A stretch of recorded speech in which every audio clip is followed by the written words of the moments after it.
Alors l'année dernière, j'avais déjà fait une chronique sur la Saint-Patrick et j'ai beaucoup parlé de Saint Patrick, qui est quand même un saint donc de la mythologie catholique. Et donc maintenant que c'est fait, maintenant qu'on a beaucoup parlé de catholicisme, il faut que je refasse pencher la balance de l'autre côté et que je vous parle de bon gros paganisme des familles, histoire que tout soit très équilibré. Parce que c'est ce que j'aime moi oui, dans la culture irlandaise, c'est que elle est très très marquée par cette ambivalence entre un fort christianisme et une foi païenne qui reste encore très présente aujourd'hui malgré tout.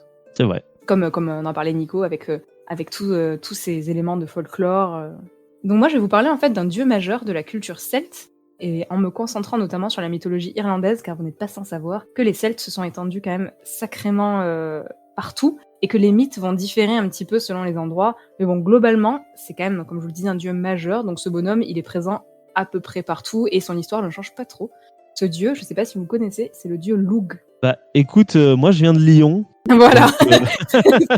Donc Lugh, je connais, mais je savais pas qu'il était irlandais. Écoute, il était juste gaulois. Lugh, L-U-G. Lugh Dunham. Ouais, comme Lugh Dunham. Lugh Dunham, c'est la ville de Lugh. Exactement, ça, c'est la forteresse de Lugh Dunham. Voilà. Forteresse, ok, d'accord. Donc ça veut dire que à la base c'est un dieu celte et ça s'est étendu quand même jusqu'à loin quoi. Pour qu'il y ait carrément des forteresses et des villes aujourd'hui qui portent encore son nom entre guillemets, je trouve ça assez ouf. Mais avant de vous parler de ce dieu, je dois vous parler de la manière dont s'articule le panthéon celte, sinon vous allez juste rien comprendre. Voilà. J'aimerais d'abord m'excuser profondément envers toutes les personnes gaéliques pour la prononciation qui va suivre. Je vais essayer d'écouter les prononciations. J'ai pas tout trouvé et vraiment c'est extrêmement compliqué. J'ai carrément regardé des vidéos, mais je me suis dit ne commence pas à apprendre le gaélique maintenant, ça ne sert à rien pour une chronique de 10 minutes. Voilà. Bref, j'ai fait de mon mieux. Je suis navrée. Mais on te pardonne parce qu'on fait pareil, donc écoute. Ça a des goûts de reviens-y. Il me semble qu'on a déjà eu des difficultés de prononciation sur des noms gaéliques. C'est vrai, Oui, à de nombreuses reprises dans cette émission. Je le redis, moi j'aimerais beaucoup qu'on fasse une émission spéciale des prononciations de merde, c'est-à-dire on choisit tous une chronique où vraiment on en chie quoi. Et je pense qu'il y a moyen de faire quelque chose. La chronique parfaite et du coup j'attends ce jour. Marc, si tu trouves des gens, vraiment j'adorerais. Ce jour viendra. C'est du teasing, chers auditeurs. Donc alors parlons-en du panthéon celte. Pour les Irlandais, donc la société divine, elle est structurée de la même manière que la société humaine. Donc à l'origine, on trouve deux tribus qui sont rivales, donc les Tuatha Dé Danann, en français les Tuatha Dé Danann, qui signifie littéralement les gens de Dana. Et oui. Yes, c'est Raph qui l'a dit, mais il avait pas son micro allumé. Voilà, je compte sur toi Marc pour insérer une petite musique à ce moment-là. Tu sais laquelle. Ah, c'était une blague pour toi? Oui, complètement, mais oui. Mais c'était bien ça, c'est un peu de Dana, ouais. C'est pour ça que je l'ai dit lentement, parce que je me suis dit qu'il y en avait forcément un qui allait me faire de Dana. Et oui, c'est ça. Donc les gens de la tribu de Dana. Donc cette tribu, en fait, elle est hiérarchisée en 3 classes fonctionnelles. Et si vous avez fait un petit peu d'histoire médiévale, vous les connaissez. Donc c'est les classes sacerdotales, laborieuses et guerrières. Donc basiquement, les druides et les musiciens, les paysans et les gros bourrins. Voilà. Ok. Le roi représente la société et tout s'articule autour du roi. Donc on l'appelle ça un dieu-roi, parce qu'en fait, cette société divine, en gros, elle est vraiment sur le même modèle que la société humaine. Et donc ce dieu-roi, donc de la tribu de Dana, à la base, c'est Dagda. Il est magnifique, il est puissant, il est très ancien et surtout, il a un gros gourdin. Voilà. Oh. Tout ce qu'on aime. Tout ce qu'on aime. Très très viril. Et dans cette société, il y a un dieu, et donc un membre de la tribu, pour chaque classe et pour chaque art. Donc en gros, c'est un petit peu le même principe que tous les panthéons polythéistes. Et pour chaque truc, il y a un dieu. Donc eux, les Tuatha Dé Danann, ce sont les gentils. Ensuite, il y a les méchants. Les méchants, c'est les faux-morts, les faux-moires, faux-moires, je ne sais pas comment ça se prononce, les faux-moires, littéralement. Et eux, ils vivent en fait dans ce qu'on appelle l'autre monde, c'est-à-dire la Scandinavie. Donc j'ai pas tout pigé à comment s'organise leur société à eux, mais je sais qu'on les aime pas trop parce qu'ils viennent piller les vaches de la tribu de Dana et ils ont plus ou moins soumis la tribu à leur courroux. Voilà. Donc maintenant que ça c'est posé, les méchants, les gentils, on peut parler de Lugh.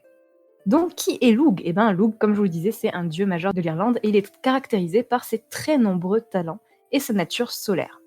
Alors il se place lui-même en chef du panthéon celte et surtout, il a laissé donc comme on le disait son nom à pas mal de villes en Europe et notamment donc Lyon, forteresse de Lugh. Donc pourquoi est-ce que ce dieu est si balèze ? Eh ben parce que contrairement aux autres, il se contente pas de faire partie d'une seule classe, donc rappelez-vous, il y a un sacerdotal, guerrière, laborieuse. Lui en fait c'est un dieu complet, il fait partie de toutes les classes parce qu'en fait il a tellement de talent qu'il est rattaché aux 3. Donc ça fait aussi de lui un dieu protecteur des arts.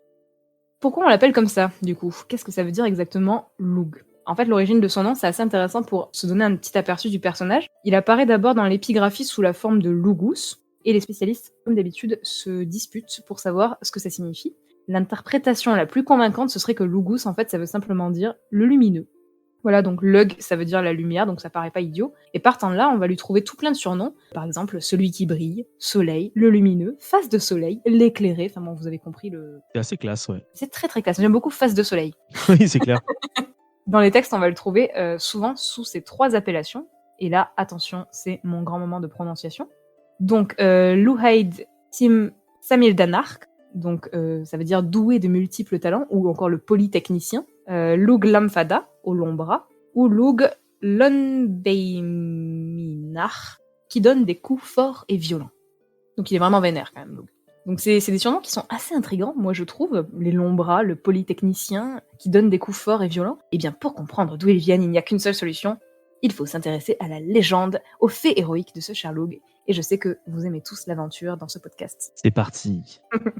Donc si Lugh est si particulier, c'est parce qu'il est, d'accord, polytalentueux, mais c'est aussi parce qu'il est issu d'un très beau métissage. Un métissage entre donc un membre de la tribu de Dana, donc les gentils, et un membre des Faumoirs, donc les méchants. Un petit peu comme si Roméo et Juliette avaient fait un bébé au lieu de mourir connement. Ouais. Voilà. Donc sa mère biologique, elle s'appelle Eithne, ça s'écrit Eithne. Voilà. Déjà regardez.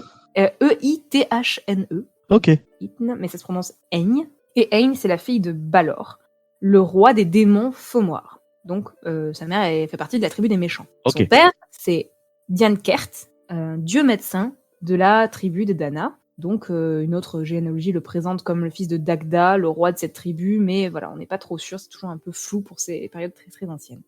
Donc Balor, donc le papy méchant de Lugh, il était très très prudent quant aux fréquentations de sa fille, parce qu'en fait, selon une prophétie, il serait tué un jour par son petit-fils. Donc il fait la chose la plus naturelle dans ce cas-là, il enferme sa fille dans une tour. Ah, lui, il mange pas ses enfants, alors. Il mange pas ses enfants, il enferme juste sa fille dans une tour, mais bon, bah... Classique. Voilà, classique, tout le monde fait ça, bien sûr. Et Diankert, le père de Lugh, il est très très malin, et surtout il a une cape d'invisibilité, et il arrive quand même à s'introduire dans la forteresse, et ce n'est pas la seule chose dans laquelle il s'introduit, puisque Eithne va accoucher de plusieurs ans. Je sais pas si je l'aurais tenté celle-là. Mais...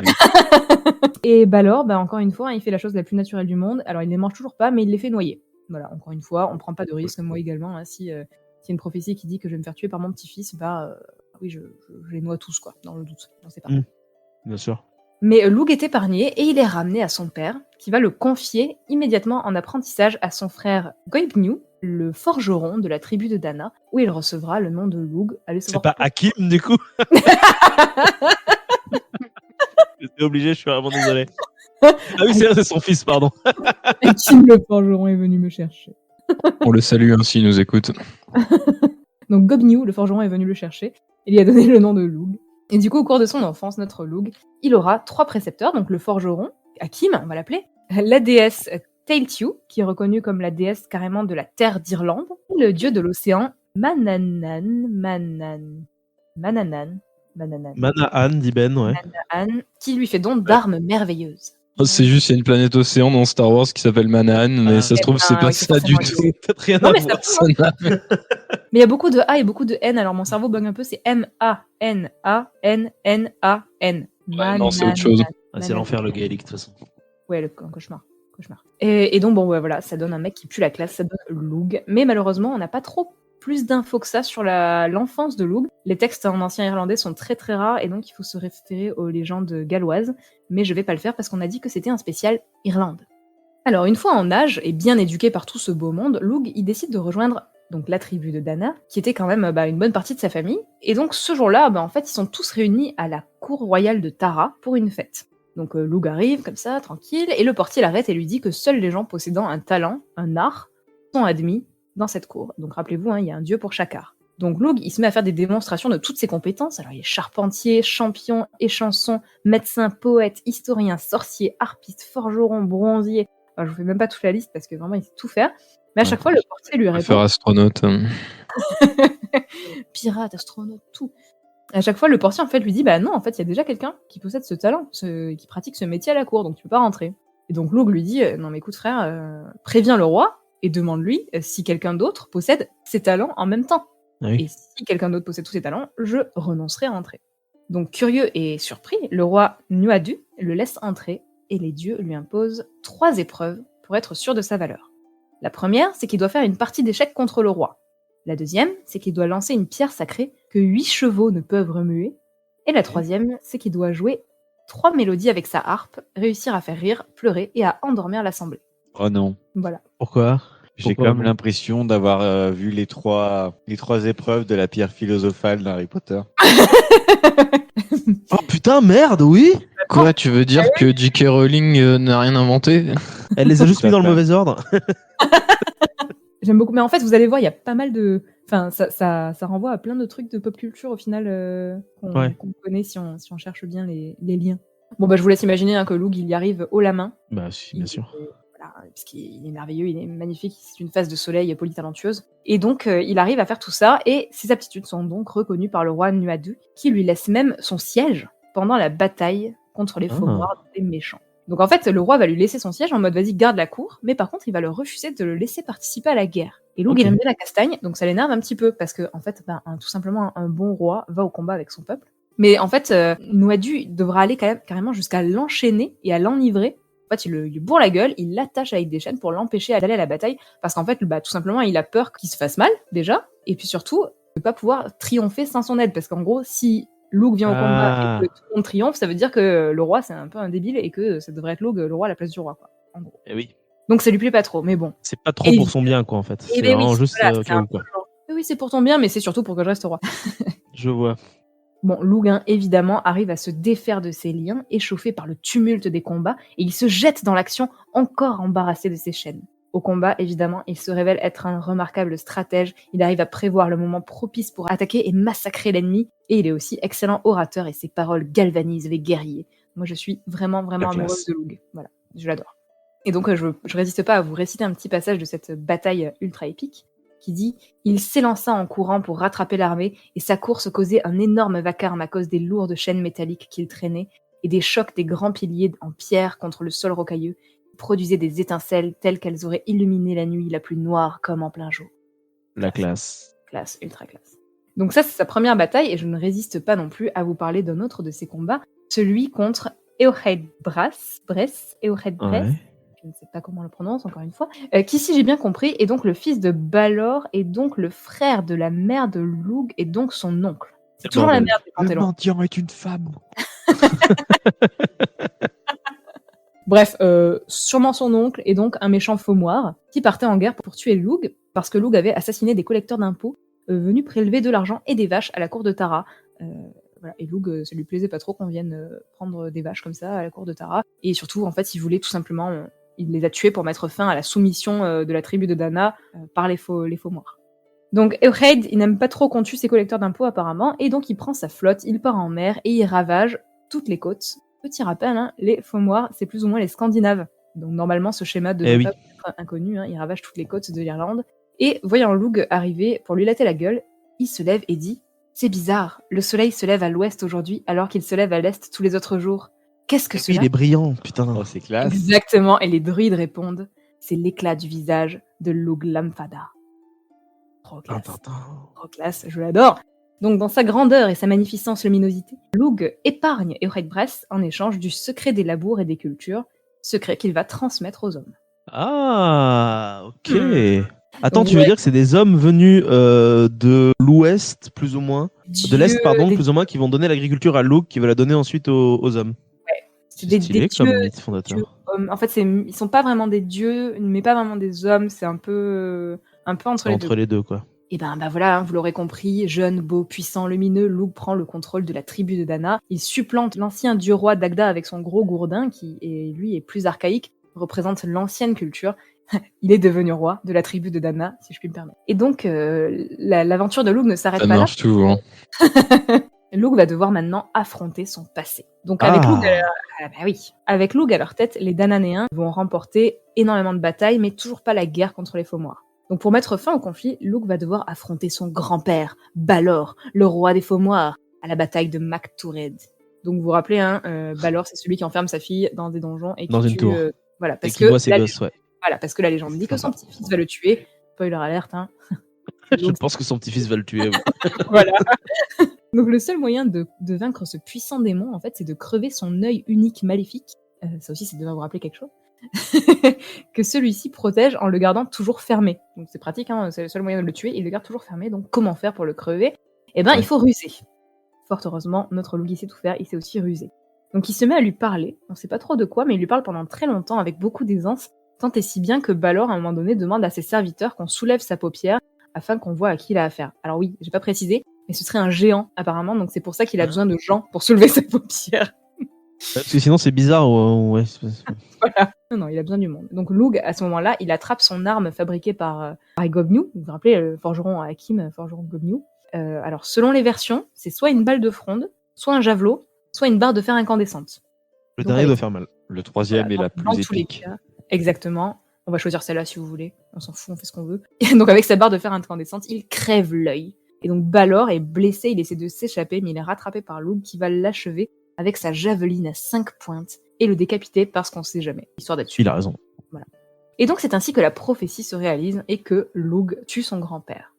Donc, pour ceux qui ont regardé la série American Gods, est-ce que vous avez regardé ? J'ai regardé la première saison, je crois, mais ça m'a gavé très rapidement. Et ben moi, c'est la deuxième qui m'a gavé, mais je crois que c'est dans la deuxième, on voit une scène, en fait, je sais pas si vous vous rappelez du Leprechaun, en fait, dans la série. Ouais, le rouquin, là. Ouais, voilà. Oui. Ouais. Et ben en fait, lui, il joue à la fois un Leprechaun, à la fois il joue Will Shubney, qui est un autre personnage d'un autre récit irlandais, et à la fois Lug, et en fait, il y a toute une scène un peu bizarre et très poétique dans la saison 2, où en fait, il a une lance et il crève l'œil d'un géant comme ça avec cette lance dans une espèce de flashback, donc ça représente, je pense, cette scène où il tue donc son grand-père. Mais il y a un autre mythe qui raconte comment Lug se venge aussi des 3 fils de Tuiren, les meurtriers de son père. Parce que oui, donc on fait toujours face au passé, hein, ça y est, il a tué son grand-père, mais il y a des gens qui ont tué son père, donc maintenant il faut vengeance. Toujours la vengeance, c'est des mythes, on aime bien la vengeance. Donc plutôt que d'exiger leur exécution, ce qu'il va faire, c'est qu'il dit qu'il leur accordera le pardon si ceux-ci lui apportent 3 pommes, une peau de porc, une lance, 2 chevaux, un char, 7 porcs, un jeune chien, une broche à rôtir et 3 cris sur une colline. La moutarde. Extrêmement spécifique. Donc autant d'objets se trouvant aux 4 coins du monde. Et lorsque ces 3 fils en fait se retrouvent blessés en trouvant les 3 cris sur une colline, Lug à ce moment-là est le seul à pouvoir les guérir. Et en fait, il va refuser de le faire et les laisser mourir de leurs blessures. C'est ce qu'on appelle manger la vengeance très très très très froide. Et en fait, la mort de Lug va résulter elle aussi d'une vendetta. En fait, il va épouser plusieurs déesses tout au long de sa vie. C'est des Italiens en fait. C'est une vendetta qui continue encore aujourd'hui d'ailleurs, c'est intéressant de le noter. Oui. Je vous donne pas le nom des déesses qu'il a épousées parce que, encore une fois, prononciation gaélique. Mais l'une d'elles va le tromper avec Chernait, le fils de Dagda. Donc Dagda, vous vous rappelez, c'est l'ancien roi de la tribu de Dana avec son gros gourdin. Voilà. Donc de là, ça suivra une série de représailles au terme desquelles Lug va le tuer et se fera plus tard tuer par ses fils par vengeance. Donc classique, hein, il fallait le voir venir. D'ailleurs, Lug est souvent représenté comme trompé par son épouse. Voilà. D'ailleurs, le nom de l'épouse en question qui va le tromper est assez drôle, enfin étymologiquement. C'est Inglaik et ça signifie littéralement objet de querelle d'oiseaux. Ok. Voilà. Et dans l'épopée irlandaise, Lug est le père de Cuchulainn, le grand héros d'Ulster. Des forgerons. Voilà, entendu parler. Auprès duquel d'ailleurs il va intervenir plusieurs fois pour l'aider dans son aventure, mais c'est une histoire pour un autre jour. Et notre Lug, si on connaît si bien son histoire, eh ben c'est parce qu'elle nous est parvenue alors par quelques textes, mais aussi et surtout via de nombreuses représentations à travers le monde celte. Alors c'est un peu chiant de le reconnaître parce que, comme j'ai dit, il fait plein de choses. Voilà. Sa capacité d'adaptation, elle est infinie en fait. Il est charpentier, forgeron, aubergiste, guerrier, poète, devin, médecin, métallurgiste, enfin bon, voilà. Et du coup, ses attributs, ils vont vraiment beaucoup varier. Mais si vous voulez essayer de le reconnaître, vous pouvez déjà le reconnaître à sa lance, qui ne rate jamais sa cible. Elle serait faite en bois d'if et fonctionnerait comme un boomerang. Il a aussi une harpe, donc qui peut jouer toute seule tous les airs. Vous connaissez Harry Potter. Le sanglier aussi, animal de l'autre monde représentant une inaccessible sagesse spirituelle. Et la fronde. Voilà, pourquoi la fronde, je ne sais pas. Et bien sûr, la langue à 5 pointes, c'est son arme principale. Elle s'enflamme au contact de l'air et elle tue 9 hommes à chaque jet, dont un roi ou un chef, systématiquement. Voilà. Et c'est la possession de cette arme, en fait, qui lui vaut le nom Lamfada, donc à la main longue. Voilà. Après, il a aussi un bouclier noir, comme les guerriers du breton du Haut Moyen-Âge. Il est habillé d'une tunique rouge que recouvre un manteau vert, retenu sur la poitrine par une broche d'argent. Il est souvent représenté accompagné de corbeaux, animaux solaires ou d'un sanglier, et parfois représenté comme un dieu triple, donc aux 3 visages. On le décrit jeune, grand, beau, aux cheveux blonds et bouclés, mais parfois il a le crâne demi-rasé, comme la tonsure druidique. Parfois il est blond ou blond roux bouclé comme Apollon, et il revêt à la fois le visage d'un jeune homme imberbe et d'un homme mûr à la barbe fournie. Donc en fait, voilà, c'est quasiment impossible de le reconnaître. Je sais pas comment font du coup, oui, les c'est archéologues. C'est un au bout cauchemar. d'un moment, quand t'as trop d'attributs, c'est que t'as pas d'attributs du tout, quoi, en fait. C'est ça. Mais on a une petite figurine d'ailleurs qui s'appelle Lougolien qui nous est parvenue. En fait, vous vous souvenez du passage de Loug avec ses chaînes où il brise ses chaînes, il part au combat malgré qu'on l'ait.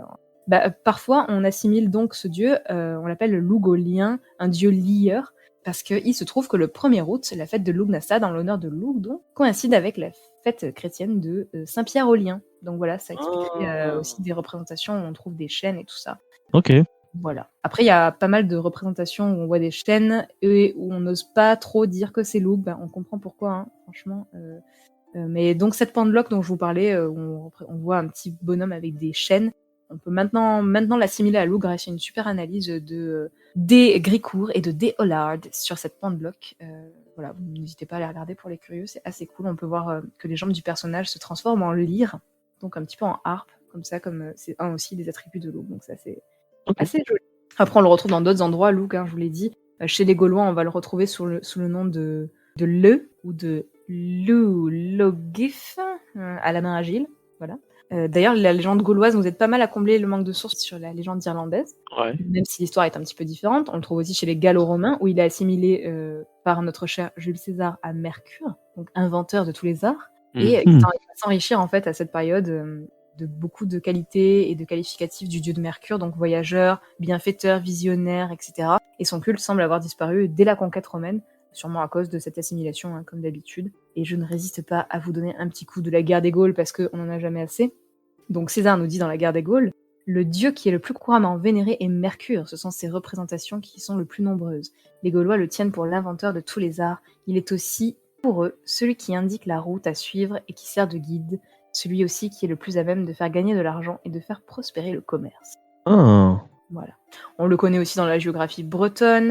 Il présente pas mal de traits en commun avec Loki et Odin. On le retrouve aussi dans une version moderne de la version gauloise, dans des récits arthuriens primitifs. Enfin voilà, chez les chrétiens, donc j'ai même vu qu'il pouvait être assimilé à l'archange Michel, chef des armées célestes.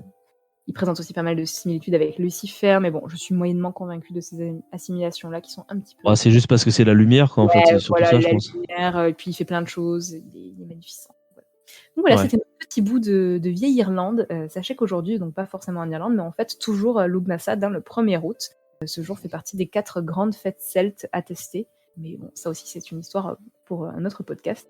Et d'ailleurs, historiquement, on fait beaucoup d'activités à cette fête pour célébrer sûrement les multiples talents de Loug. Voilà, si vous ne fêtez pas la Saint-Patrick, vous pouvez toujours fêter Lughnasadh le 1er août, manger du pain, vous mettre au soleil, tout ça. Et c'est ce qu'on fera peut-être le 1er août, qui sait. C'est la fête nationale suisse d'ailleurs, on les salue s'ils nous écoutent. C'est un hasard probablement, mais on sait jamais. On peut faire les deux, on peut se mettre au soleil et bronzer, s'enduire de chocolat. Ah oui, tremper de chocolat, t'as dit? Oui, c'est peut-être moins tendancieux, effectivement. je vote pour ce qu'a dit Manon et oubliez ce que j'ai dit, ça sera coupé au montage. Si ça sera sans doute pas coupé au montage parce que je connais la personne. Je ne sais pas parce qu'il y a beaucoup de choses dans cet épisode. Merci du coup Manon pour ton intervention sur le dieu Loug. Moi je connaissais juste parce que pour moi c'était un dieu gaulois, un dieu celte, mais je pensais pas qu'il était allé jusqu'en Irlande, en tout cas sous cette appellation. Donc merci beaucoup à toi pour ta petite intervention. Avec plaisir, ça fait longtemps que j'avais envie de parler de ce mec-là et du coup c'est la parfaite opportunité. Merci à toi. Mais de rien. Si ce petit instant passé en notre compagnie vous a plu et que vous avez envie d'en passer d'autres avec nous, eh bien n'hésitez pas à vous abonner, mettre un petit pouce bleu, partager la vidéo ou encore nous suivre sur les réseaux sociaux. Sachez que vous pouvez aussi écouter cet épisode dans son entièreté et pour cela vous n'avez qu'à vous rendre dans la description de la vidéo. Je vous dis à très bientôt pour à nouveau écouter un petit peu de tout et surtout un petit peu de rien.